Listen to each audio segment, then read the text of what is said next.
अंग्रेजी में कहा गया है, whatever orders or clarifications required, we will issue, but we will not allow any impediment in SIR. SIR के माध्यम से बंगाल के ऊपर अत्याचार हो रहा है। सुप्रीम कोर्ट ने जो अपना निर्णय दिया है, वो कहीं न कहीं ममता बनर्जी और तृणमूल कांग्रेस की सरकार जो बंगाल में है, उसको एक बहुत बड़ा झटका है। और उससे पहले कांग्रेस पार्टी ने जिस प्रकार का माहौल पूरे भारतवर्ष में बनाने की कोशिश की थी कि ये जो SIR है ये फर्जी है, ये जो स्पेशल इंटेंसिव रिवीजन है, यह इलेक्टोरल रोल को उसके सुचिता के लिए नहीं है, ये भारतीय जनता पार्टी के लिए फायदे के लिए है, यह मसौदा गैर कानूनी है। इस प्रकार से पूरे देश में एक नैरेटिव बनाने की कोशिश ममता बनर्जी ने किया था। ममता बनर्जी यहां तक विषय को लेकर आई थी कि वो खुद सुप्रीम कोर्ट में एक पिटिशनर के रूप में पिछले हफ्ते उन्होंने अपने आप को प्रस्तुत किया था, खुद उन्होंने दलील रखी थी और उन्होंने कहा था कि SIR के माध्यम से बंगाल के ऊपर अत्याचार हो रहा है। उन्होंने अपील की थी कि SIR को खारिज कर दिया जाए और ये जो अपॉइंटमेंट्स हैं ये गैर कानूनी है। मगर कल सुप्रीम कोर्ट ने जो अपना निर्णय दिया है, वो कहीं न कहीं ममता बनर्जी और तृणमूल कांग्रेस की सरकार जो बंगाल में है, उसको एक बहुत बड़ा झटका है। सुप्रीम कोर्ट ने बहुत स्पष्ट रूप से कहा, और मैं पढ़ना चाहूंगा क्योंकि this must be understood by all states. Chief justice of India Suryakant ji, अनुवादित करूं तो इसका अर्थ होता है कि सभी स्टेट ये जान ले, किसी भी कीमत पर SIR को रोका नहीं जाएगा। अगर SIR को लेकर किसी प्रकार के क्लैरिफिकेशन की आवश्यकता है तो वो क्लैरिफिकेशन सुप्रीम कोर्ट करेगी, मगर SIR को गलत कहना, SIR को गैर लोकतांत्रिक कहना ये नहीं है। नो इम्पेडिमेंट, इसे किसी भी कीमत पर रोका नहीं जाएगा। झटका नंबर 1 ममता बनर्जी को जोर से लगता है, क्योंकि ममता बनर्जी SIR नहीं चाहती थी। दूसरा विषय है माइक्रो ऑब्जर्वर का और EROs का। जो इलेक्टोरल रजिस्ट्रेशन ऑफिसर्स थे, उनके अपॉइंटमेंट को लेकर ममता बनर्जी का कहना था कि हमारे पास इतने अधिकारी नहीं हैं, हम नहीं दे सकते हैं अधिकारी।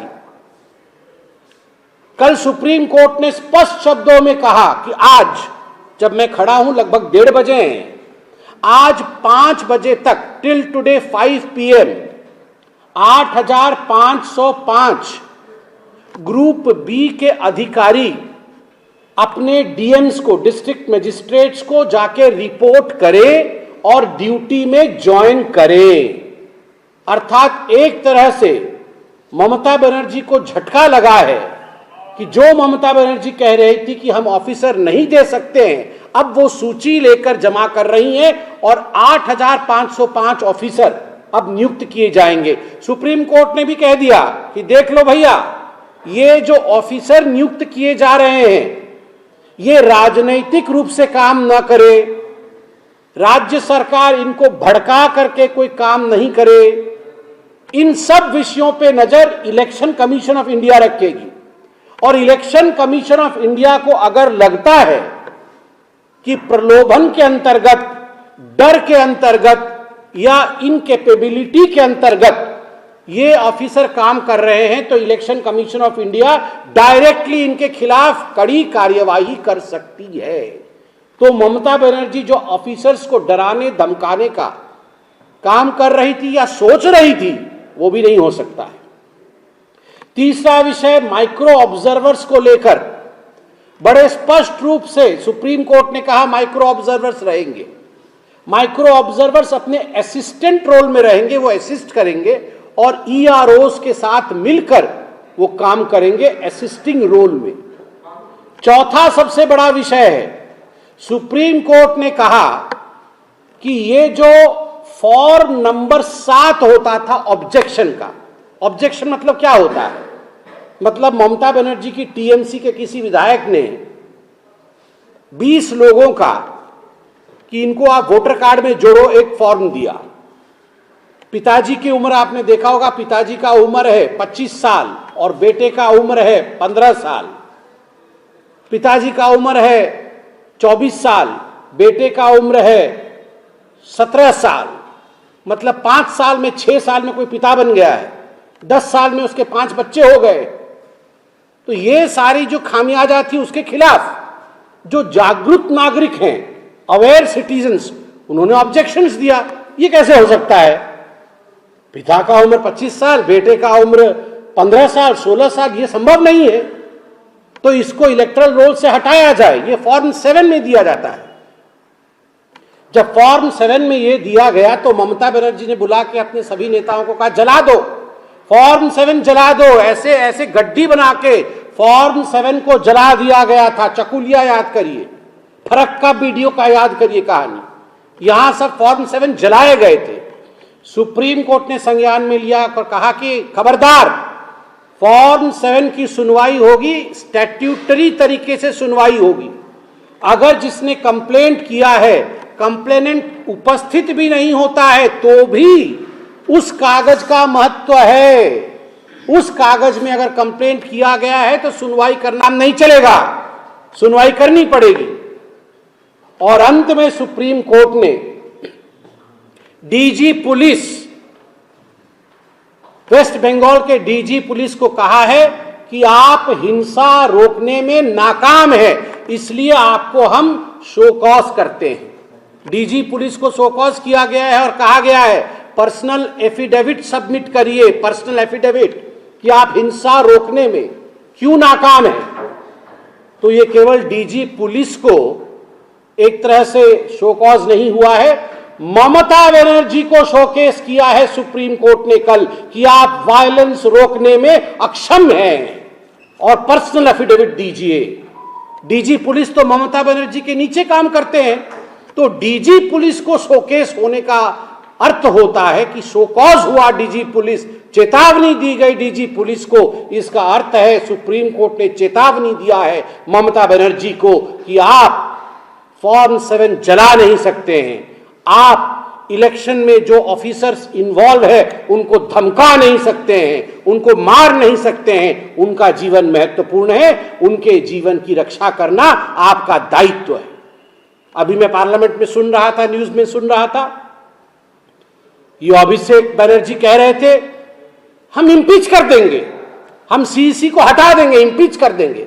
आजकल ये नया फैशन आया है, मतलब जिनको जनता इम्पीच करती है वो पूरे दुनिया को इम्पीच कर देंगे। क्या मजाक बना के रखा हुआ है? सुप्रीम कोर्ट ने ऑर्डर दिया तो आप सीईसी को इम्पीच कर देंगे?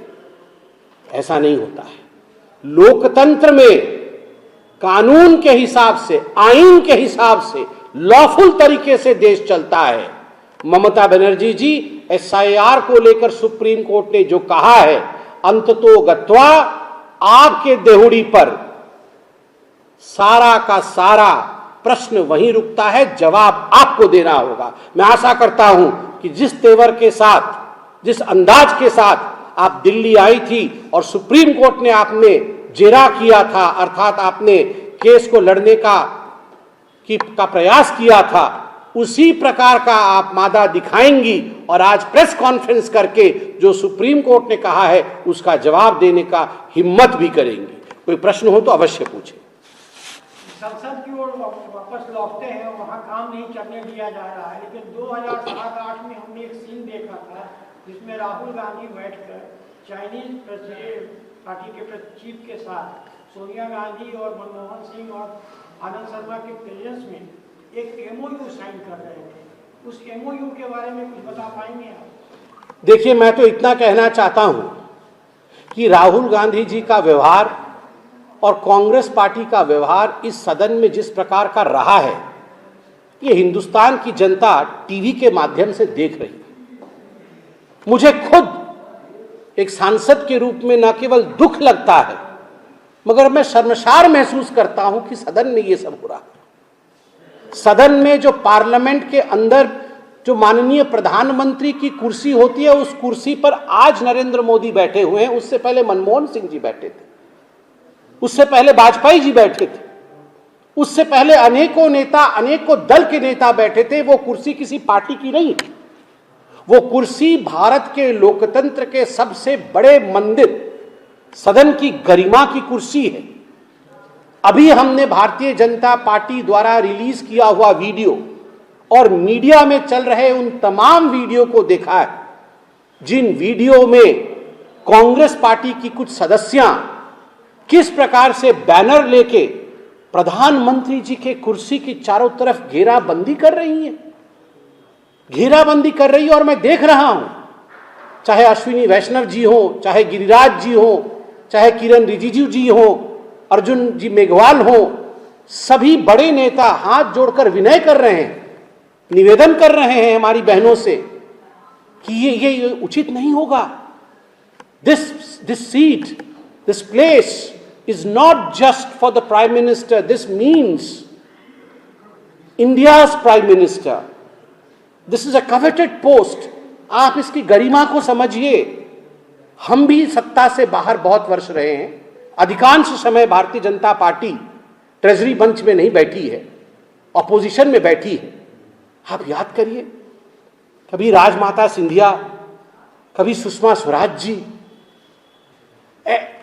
इतने बड़े सदस्य, ये कभी जाके इन्होंने प्रधानमंत्री जी की कुर्सी को घेरने की कोशिश की हो, कभी इस प्रकार का व्यवहार दिखाया हो।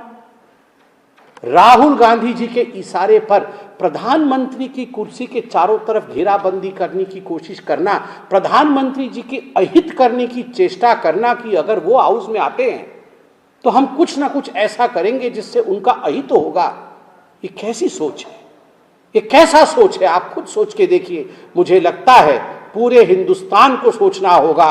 And the time has come when India should impeach Rahul Gandhi and the Congress party from politics. Sir, Congress party has submitted a consent motion against Om Birla ji. Also, Congress is saying that Om Birla ji is rectifying under BJP pressure. देखिए, Congress party जी ने, Congress party के राहुल गांधी जी ने और Congress party के नेताओं ने, मैंने अभी टीवी पर देखा, प्रेस कॉन्फ्रेंस के लिए मैं आया था, तो उन्होंने माननीय स्पीकर के लिए अविश्वास का प्रस्ताव दिया है। इस पर पार्लियामेंट ही जवाब देगी। I am not authorised to speak on that. ये इशू, उसका मैंडेट कहीं और है, स्पीकर का ऑफिस इस पर कह सकता है। मगर मैं एक बात कहना चाहूँगा कांग्रेस पार्टी को और खास करके राहुल गांधी को, आप इतने एंटाइटल्ड हैं, आप इतने एंटाइटल्ड महसूस करते हैं अपने आप को कि आप कोई नियम नहीं मानेंगे, आप सदन का कोई भी कानून नहीं मानेंगे और उसके ऊपर आप कहेंगे कि हम किसी पर विश्वास नहीं करते, अविश्वास लेकर आएंगे। और ये केवल सदन के अंदर नहीं हुआ, यही कांग्रेस पार्टी कुछ दिन पहले तमिलनाडु में एक जस्टिस के खिलाफ उन्होंने न्यायोचित वर्डिक्ट दी दीपम केस को लेकर। उनके खिलाफ भी उस जस्टिस के सुप्रीम कोर्ट ने कल उसको अपहोल्ड किया है। जो जस्टिस साहब ने किया था ठीक किया है। आप उस जस्टिस के खिलाफ भी इम्पीचमेंट ला रहे थे। आप चीफ जस्टिस ऑफ इंडिया के खिलाफ भी कुछ वर्षों पहले, याद करिए, इम्पीचमेंट ला रहे थे। अभी एक नेता कह रहे हैं कि हम सीईसी चीफ इलेक्शन कमिश्नर के खिलाफ ही इम्पीचमेंट लाएंगे। अब स्पीकर महाशय के लिए भी ऐसे शब्दों का प्रयोग किया जा रहा है। Those who have been impeached of their consciousness are the ones who want to impeach all the constitutional posts of India. मगर याद रखिए, आज जो कॉन्स्टिट्यूशनल पोस्ट पे बैठे हुए हैं, ये मोहताज नहीं है कांग्रेस पार्टी के या राहुल गांधी के। जनता ही जनार्दन है, जनता जगन्नाथ है, जनता ही आशीर्वाद करती है, तभी जाकर प्रधानमंत्री बनते हैं, तभी जाकर सांसद बनते हैं। जनता के दरबार में आज लोग ये जानते हैं कांग्रेस पार्टी का षड्यंत्र क्या है। और मैं आपको बताता हूं, आप आने वाले चुनावों में देखिएगा कांग्रेस का हश्र क्या होगा। विगत कितने चुनावों में कांग्रेस का हश्र क्या हुआ। ये एसआईआर जाके रो रहे थे राहुल गांधी बिहार में। क्या हुआ बिहार में राहुल गांधी का? महाराष्ट्र में बीएमसी के चुनाव में क्या हुआ राहुल गांधी जी के पार्टी का? हरियाणा में क्या हुआ राहुल गांधी जी के पार्टी का? एक मैच्योर बिहेवियर के साथ आगे बढ़ना चाहिए। Immaturity does not take you anywhere mister Rahul Gandhi.